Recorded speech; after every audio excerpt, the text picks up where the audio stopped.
Bienvenidos a las charlas pastorales, temporada 57. Hoy viernes ya la quinta entrega de las charlas, ¿verdad? De esta serie, de esta temporada. Y bueno, estamos en el episodio número 5. Gracias a Dios ya es viernes.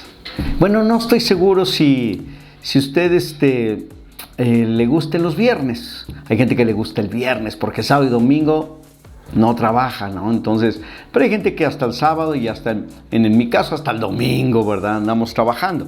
Pero bueno, gracias a Dios, ¿verdad? Por sus bendiciones y también por permitirnos llegar a este día. Y bueno, pues ahí está, hace muchos años, pero muchos años, salió una película que se llamaba Gracias a Dios que es viernes. Y se trataba de un grupo musical, los Comodores, allá en los Estados Unidos, y se trataba de unos muchachos que se escaparon para terminar en una discoteca, y bueno, todo alrededor de todo ese asunto, ¿no? Me acuerdo muy bien porque teníamos un amigo que tenía un pase para entrar gratis a ese cine, a esa película, y se acababa esa semana y la vimos como unas 5 o 6 veces. Íbamos al cine todos los días a ver la misma película, ¿usted cree? Pero bueno, todo lo que sea gratis, ¿no? Dice la gente que dadas hasta puñaladas. Pero bueno, la cuestión es que gracias a Dios es viernes, gracias a Dios es sábado, cuando sea el sábado. Así es que pues a todos los que nos ven, nos escuchan, buenos días, buenas tardes o buenas noches, dependiendo del momento en que haya podido y estés viendo esta charla. Estamos hablando de la evangelización.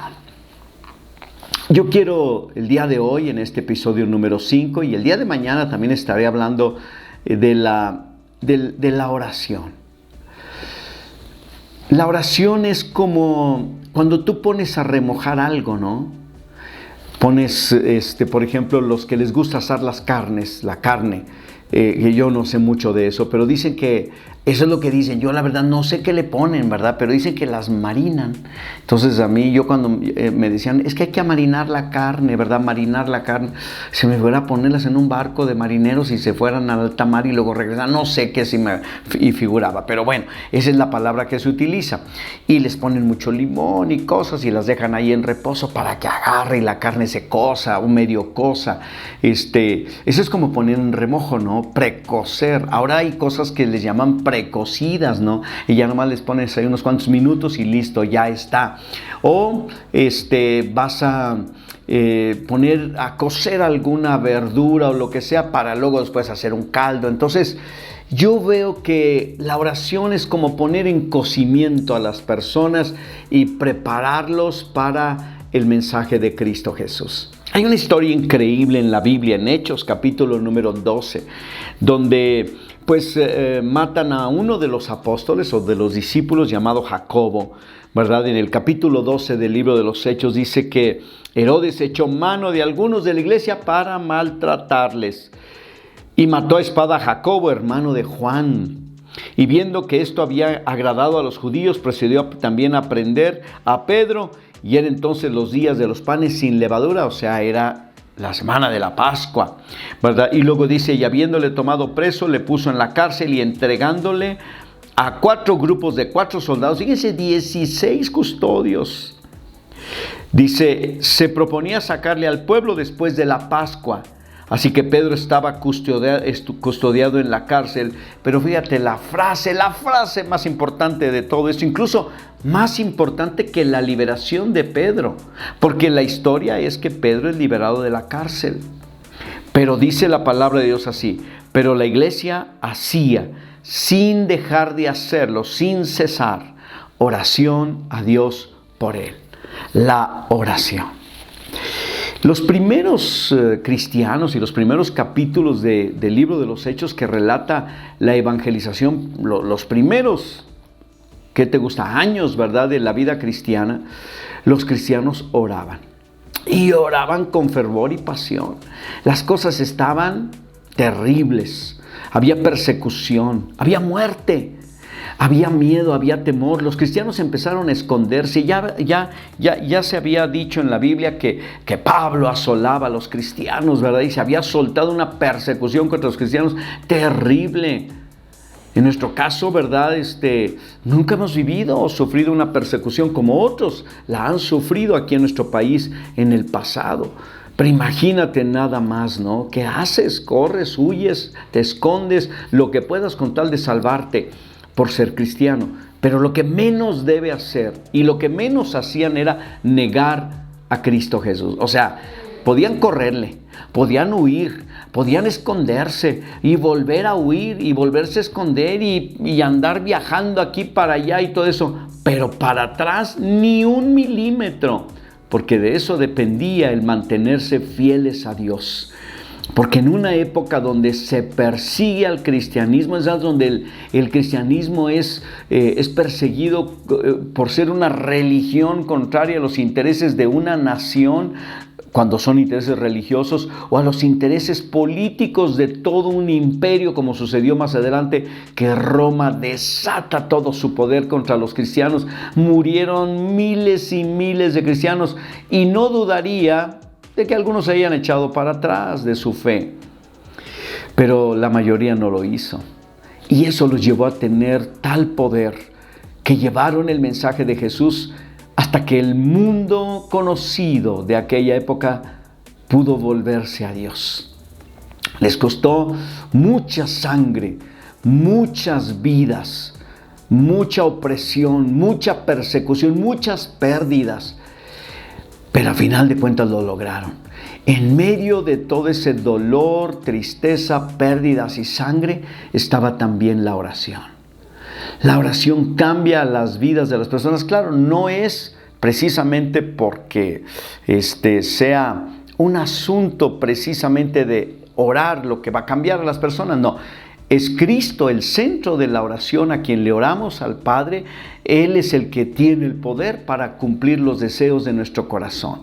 Así es que la iglesia hacía oración por los discípulos que predicaban el Evangelio, y en este caso por Pedro, que estaba encarcelado. Debemos orar. Poner a los que no conocen de Jesús en remojo significa orar por ellos. Orar, orar, orar. Pedirle al Señor que intervenga en sus vidas, que los haga sensibles, que les muestre su amor y misericordia, que tenga paciencia con ellos, que crea oportunidades para comunicarles el Evangelio, interceder por ellos para que ellos también sean expuestos a otros con el Evangelio, ¿verdad? Y tantas otras cosas por las cuales debemos pedir. Y orar también por aquellos que se dedican a la evangelización. Tenemos un ministerio que se llama el Ministerio de Misericordia. Las personas que están allí han sido muy valientes en todo este año y cachito de pandemia, porque van a los hospitales a predicar del Evangelio. Claro, con todas sus medidas de sana distancia, pero son bien valientes. Yo los admiro y los felicito y los animo. Lo primero que hacen es orar. Es lo primero que hacen. Y los veo orando a veces que me toca en alguna de las sedes donde se reúnen, ¿verdad? Para salir de ahí y oran y oran con todo su corazón, ¿verdad? Por las personas que van a ir a evangelizar, ¿verdad? Y ya les llevan un taquito, un burrito, un panecito, un cafecito, ahí para que, es que mire, yo me imagino que es estratégico, ¿verdad? Le dan un café, ¿verdad? Bien caliente, se queman la boca, ¿verdad? Y están soplando, no pueden hablar. Entonces habla el que le dio el café y lo evangeliza. Y si le da una torta mientras se la está comiendo, pues lo está evangelizando, porque nomás sí es cierto, ¿verdad? Claro, pues de alguna manera, pero no lo hacen para eso. Pero algo bien importante es, yo creo que es así, Señor, que aún el burrito que se está comiendo le sepa gloria por la necesidad que tienen del Evangelio de Cristo. ¿Por qué? Porque hay alguien interesado en ellos, alguien que ora por ellos, alguien que está detrás ahí para animarles en medio de sus tribulaciones, y les damos un cafecito. Y hay muchos otros iglesias y congregaciones que hacen lo mismo, y también los admiro y los felicito. ¿Por qué? Porque la oración es lo que lleva a las personas a ponerlas listas y dispuestas para recibir del Evangelio de Cristo Jesús. ¿Estás orando por tu compadre inconverso? ¿O nomás te gusta andar platicando con él? ¿Estás orando por tus vecinos que necesitan del Evangelio de Cristo? ¿O solamente te quejas de que hacen mucho ruido y tiran basura o lo que sea? Es tiempo de orar. ¿Y qué sucedió después de que la iglesia oró ahí por el apóstol Pedro? Dios movió a los ángeles, durmió a los custodios, abrió la cárcel, estaba cerrada, sacó a Pedro hasta la calle, lo guió hasta la casa donde estaba la iglesia reunida y ahí lo recibieron con gran gozo al ver el milagro de Dios. El coraje del Herodes, de la misma manera, el coraje del diablo, cuando mira a los cristianos arrodillarse e interceder por otras personas. Si algo le tiene miedo al diablo, es a ver a un cristiano de rodillas intercediendo por otros. Dios te bendiga. Nos vemos el día de mañana, ya el último episodio de esta serie, de esta temporada 57 de las charlas pastorales.